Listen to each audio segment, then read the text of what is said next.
Hi friends, మీరు 2026 calendar కొనేదానికి వెళ్తూ ఉన్నారా? అయితే ఒక్క క్షణం ఆగి ఈ వీడియో చూడండి.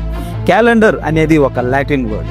ప్రాచీన రోమ్ భాషలో క్యాలెండా అంటే కొత్త నెలలో మొదటి రోజు అని దాని అర్థం. అసలు మనం ఇప్పుడు వాడుతున్న క్యాలెండర్ పేరు గ్రెగోరియన్ క్యాలెండర్. దీన్ని 1582లో పోప్ గ్రెగోరీ ది 13th అనే Roman Catholic church Pope launch చేశారు. కాలక్రమేణా యూరోప్ మొత్తం వ్యాప్తి చెంది దాని ద్వారా బ్రిటిష్ నుంచి భారతదేశానికి వలస వచ్చింది. అప్పటికే భారతదేశంలో క్యాలెండర్ లేదా అంటే అప్పటికే క్యాలెండర్ ఉంది. దాని పేరు పంచాంగ. పంచాంగ అనేది ఒక సంస్కృత పదం. పంచ అంటే 5 అని, అంగ అంటే భాగాలు అని, 5 భాగాలు అని దాని అర్థం.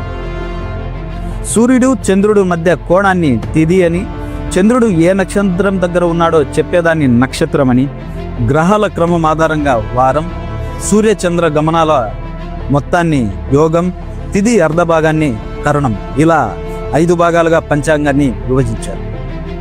పంచాంగం ఒక ఖగోళ గణితం.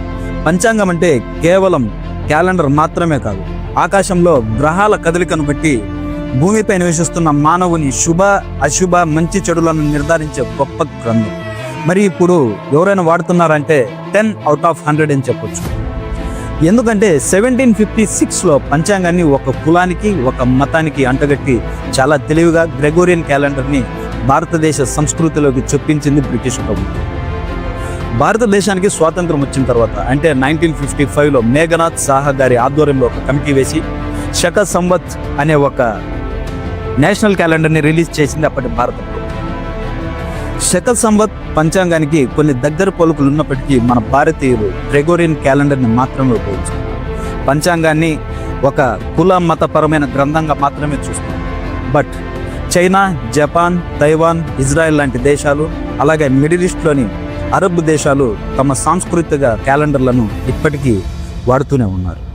ఇప్పటికైనా మన పంచాంగాన్ని క్యాలెండర్లో వాడుకుందాం. మన దేశ సంస్కృతి సాంప్రదాయాలను కాపాడుకుందాం. ఎనీవే, ఆంగ్ల నూతన సంవత్సర శుభాకాంక్షలు. Do subscribe my dear family members.